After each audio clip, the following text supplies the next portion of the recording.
Hello and welcome to IPM careers. इस particular video में हम डिस्कस करने वाले हैं आपके साथ सक्सेसिव परसेंटेज का फॉर्मूला नंबर 2। ओके, पहला फॉर्मूला हम लोग ने ऑलरेडी आपके साथ डिस्कस किया, which is a plus B plus a into b upon 100 is equals to overall percentage change. ठीक है, इस फॉर्मूले के कुछ इश्यूज हैं, कुछ लिमिटेशंस हैं। सबसे पहला लिमिटेशन तो यही है कि ये फॉर्मूला सिर्फ 2 परसेंटेज चेंजेस के बारे में बात करता है। अगर 2 से ज्यादा होंगे तो आपको क्या करना पड़ेगा, आपको पहले 2 का करना पड़ेगा, फिर उसका जो आंसर आएगा उसका थर्ड के साथ करना पड़ेगा। फॉर एग्जाम्पल, अगर मैं बोलूं कि 20% ए ने बी को सामान बेचा एट 20% प्रॉफिट, बी ने सी को बेचा एट 25% प्रॉफिट एंड सी ने डी को बेचा एट अ लॉस ऑफ 10%। तो बताइए ओवरऑल इस पर्टिकुलर आइटम की जो कॉस्ट है ए से लेकर डी तक पहुंचने में कितने परसेंटेज से इंक्रीज या डिक्रीज हुई है। ठीक है, तो यहां पे क्या होगा, यहां पे आप ऑब्वियसली बात है, आप 2 से ज्यादा परसेंटेज चेंजेस हैं, है ना, और ये सक्सेसिव है। उसी आइटम पे 20% प्रॉफिट, उसी आइटम पे 25% प्रॉफिट और उसी आइटम पे 10% लॉस। अब इसकी लिमिटेशन क्या है कि हमारा फॉर्मूला सिर्फ 2 को फॉलो करता है। तो आप क्या करोगे, किन्हीं भी पेयर ऑफ 2 वैल्यूज का आप आंसर निकालिए और उस आंसर का थर्ड के साथ कैलकुलेशन करिए। फॉर एग्जांपल, अगर मैंने फर्स्ट और सेकंड के साथ, मतलब इसको मैंने ए माना और इसको मैंने बी माना, ठीक है, तो मैं क्या करूंगा, 20 प्लस 25 प्लस 20 इंटू 25 अपॉन 100 करूंगा स्टेप नंबर 1 में। ठीक है, ये हो जाएगा 1, ये हो जाएगा 21 सा 20, 25 सा 5 1 सा 5 5 सा। ठीक है, सो 20 प्लस 5 हो गया 25, 25 प्लस 25 हो गया 50। सो 50% का मेरा नेट इंक्रीज हुआ है जब मैंने ए ने बी को बेचा और बी ने सी को बेचा। तो सी तक पहुंचने तक क्या हुआ है, उस वैल्यू में इंक्रीमेंट हो चुका है, उसकी वैल्यू में इंक्रीमेंट हो चुका है बाय 50%। अब अगर मेरे को डी तक के पहुंचने की भी कहानी करनी है तो मैं क्या करूंगा, ए से सी का एक सिंगल परसेंटेज मान लो कि this is has increase by 50%। ठीक है, अब इस 50% को नया ए मान लो, ठीक है, और फिर 50 के साथ आप -10 का कैलकुलेशन कर लो। ठीक है, हमें पता है कि यहां पे A plus B plus A B upon 100 वाले फॉर्मूले में A and B are percentage values which comes with a sign, ये साइन के साथ आती है। ठीक है, तो यहाँ पे ये तो प्लस है तो प्लस ही आएगा, ये जो माइनस है वो माइनस ही आएगा। ठीक है, सो प्लस 50 इंटू -10 अपॉन 100 यहाँ पे होगा। ठीक है, सो 50 -10 हो जाएगा 40 एंड 2 0 से 2 0 कटने के बाद ये +5 इंटू -1 हो जाएगा -5। So net change would be 35%। Okay, तो यहां पे आपको 2 बार कैलकुलेशन करनी पड़ेगी अगर ये फॉर्मूला यूज करना है तो।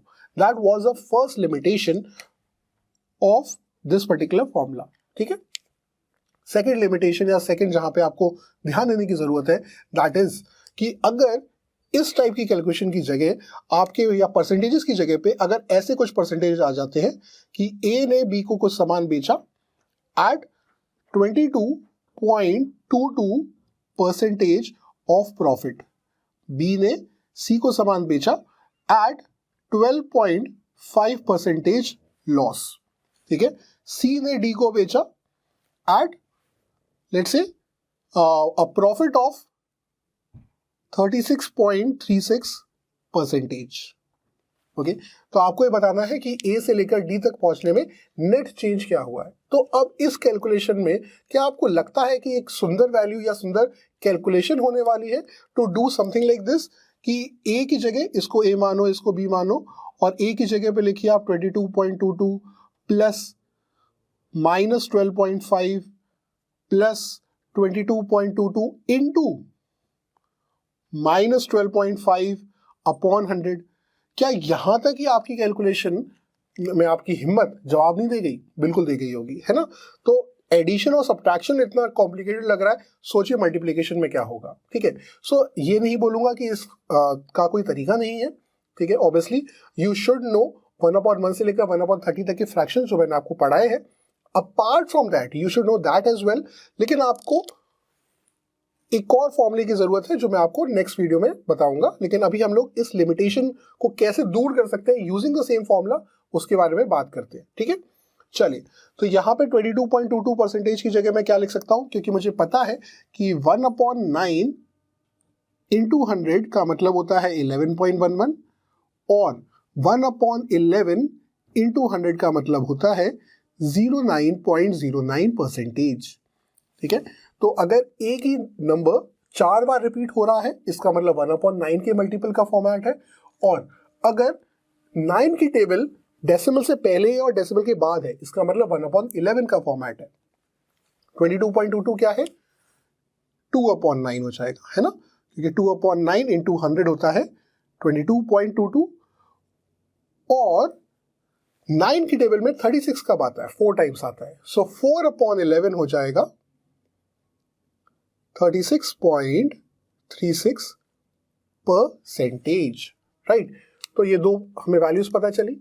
अब इसको इस तरीके के से लिखने की बजाय अगर मैं कुछ इस तरीके से लिखता ताकि 2/9 है 200/9, देखिए यहाँ पे 22.22 आपको लिखना था, ठीक है, और यहाँ पे भी 22.22 है, तो अगर मैं 22.22 की जगह पे 200/9 लिखूं, ठीक है, और माइनस, अब 12.5 क्या होता है, ऑब्वियसली ये भी आपको पता होना चाहिए, विच इज 1/8। ठीक है, सो 1/8 इंटू 100 होता है 12.5%। ठीक है, तो 12.5 की जगह अगर मैं 100/8 लिखूं चलेगा, ओके, तो लिखते हैं 100/8, और प्लस इंटू माइनस होता है माइनस, सो ये हो जाएगा 200/9 इंटू 100/8, ये हो गया a इंटू बी, अपॉन 100 भी तो करना है। ठीक है, तो 2 0 से 2 0 कटा, ओके, 8 1 जा 8 2 जा 16, ठीक है, बचा कितना 40, 8 5 जा 40 होता है। ठीक है, तो ये हो जाएगा 25/9। ओके, 200/9 में से जब 25 माइनस करोगे तो बचेगा 175/9, और यहाँ पे अगर मैं 4 2 जा और 4 25 जा लिख दूं तो मुझे मिल जाएगा 25/2 एज वेल। ठीक है, अब 9 और 2 का एलसीएम हो जाएगा 18। ठीक है, अब 9 में ऐसा क्या नहीं है जो 18 में है, 2, सो यहाँ पे 2 से मल्टीप्लाई करोगे, ये हो जाएगा 170 का डबल 340, 175 का डबल 10, सो ये हो जाएगा 350, माइनस यहाँ पे 9 करोगे आप मल्टीप्लाई, तो ये हो जाएगा 225। ओके, सो 125/18% हो गया यहां से लेकर यहां तक की कहानी। अब इस कहानी को आपको रिपीट करना होगा विथ 36.36। ठीक है, तो वो आपका एक और नेक्स्ट लेवल का कंसेप्ट बन जाएगा। ठीक है, नेक्स्ट लेवल का तो नहीं बोलूंगा, एक और कैलकुलेशन इंटेंसिव चीज आपको करनी पड़ेगी। ठीक है, सो यहां पे आप लिखोगे a, अब वो आपका हो जाएगा 125/18। ओके, देन b आपका जो सेकंड परसेंटेज है वो हो जाएगा, वो भी, ये भी प्लस में है, ये भी प्लस में ही होगा। ठीक है, 36.36 की जगह हम क्या लिखेंगे, 4/11, नहीं 400/11। ठीक है, और प्लस इंटू प्लस होता है प्लस, प्लस हो जाएगा इन दोनों का product. Okay, a into b upon 100 करना है ना, तो हो जाएगा 125 इंटू 400 अपॉन 18 इंटू 11, और क्योंकि अपॉन 100 भी करना है इसलिए इंटू 100 भी आएगा। Okay, and that would give you the actual और द फाइनल आंसर। अब इन 2 0 से 2 0 आप काटिए।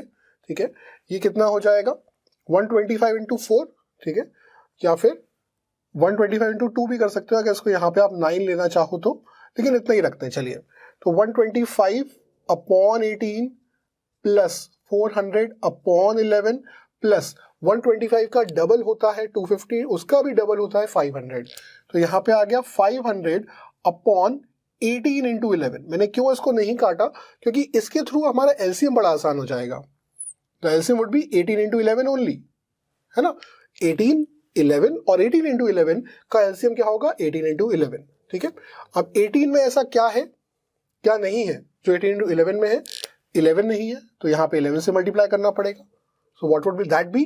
अब 125 में 11 से कैसे मल्टीप्लाई करते हैं, तो यूनिट डिजिट लिखिए 5, फिर 2 + 5 कर दीजिए, हो जाएगा 7, दो के पेयर लेने हैं आपको, ठीक है। फिर 2 + 1 करिए तो हो जाएगा 3, और 1 + लेट्स से 0 करिए तो हो जाएगा 1। सो 1375 is the answer you will be getting जब आप 125 को 11 से मल्टीप्लाई करोगे, ठीक है। प्लस अब आप ये सोचिएगा कि 11 में ऐसा क्या नहीं है जो 18 × 11 में था, तो that is 18।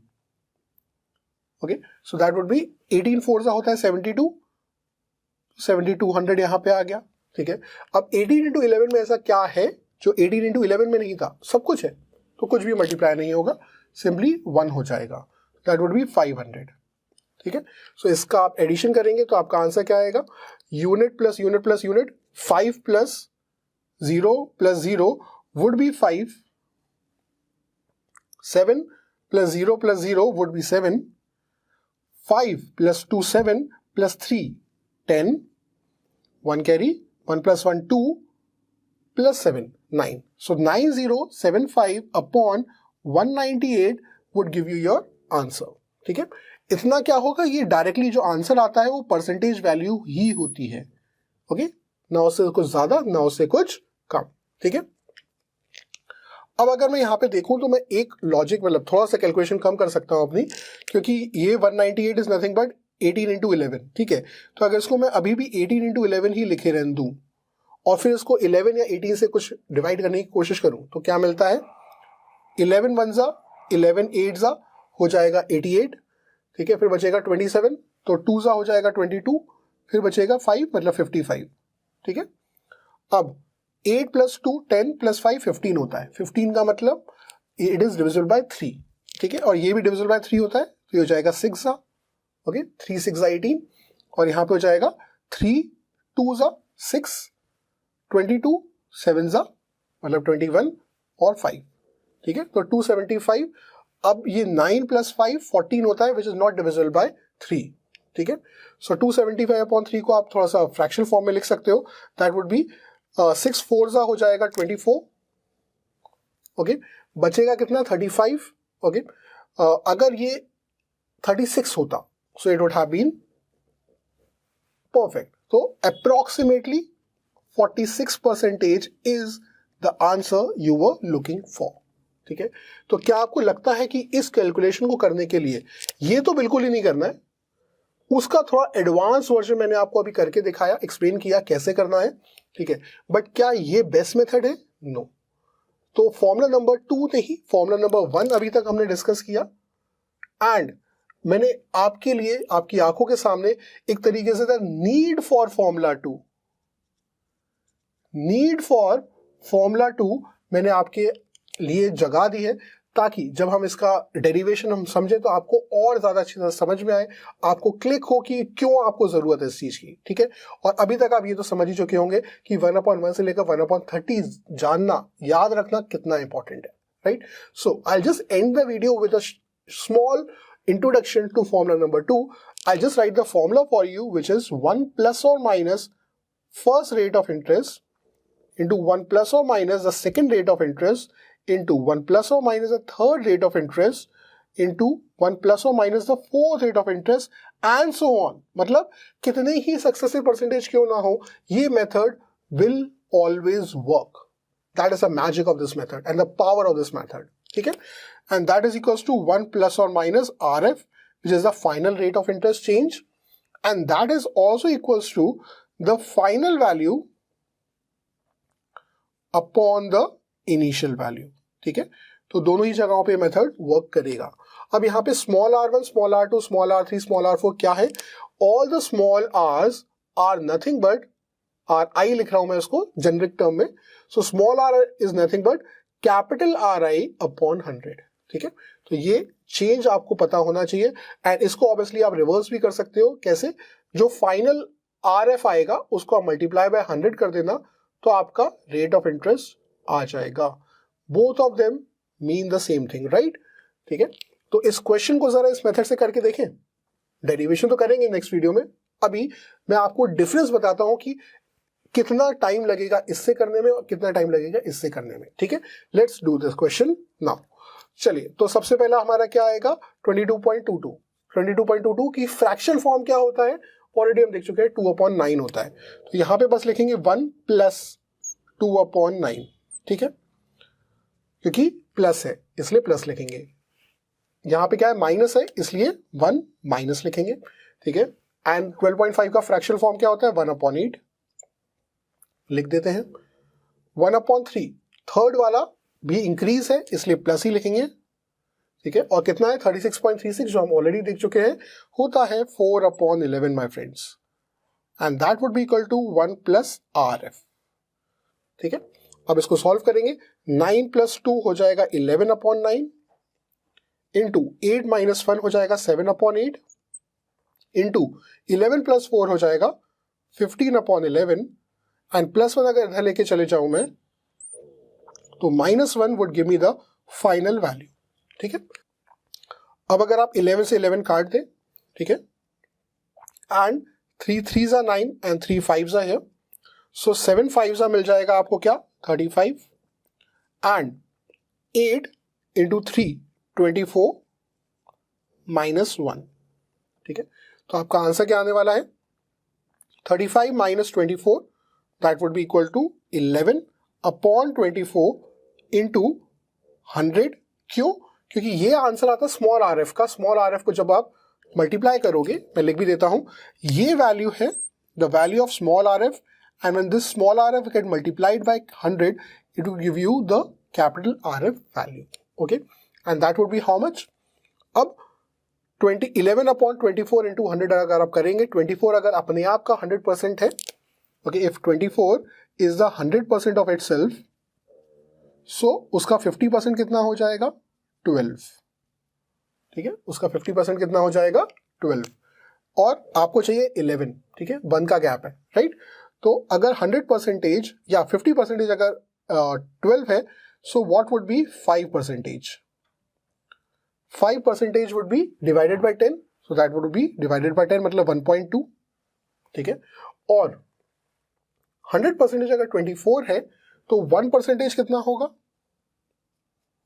that would be divided by 100, so that would be 0.24, इसको रफली 0.2 मान लेते हैं। अब 1.2 में से अगर मैं 0.2 माइनस कर दूं, सब्ट्रैक्ट कर दूं, और 5 में से मैं 1 सब्ट्रैक्ट कर दूं, तो I will be getting a 4%, which would be approximately 1, ठीक है। सो मुझे क्या पता चला कि 50% होता है 12, 4% होता है 1, सो 50 - 4 कितना होगा 46, क्योंकि 12 - 1 11 was something I was looking for। तो मैंने आपके साथ एक बहुत अच्छा मेथड डिस्कस किया, how to find out the fraction into the decimal values, right? So this was all about the formula number 1 and the need to know formula number 2. Okay, we'll meet in the next video जब हम formula number 2 derive करके आपके साथ explain करेंगे। Thank you.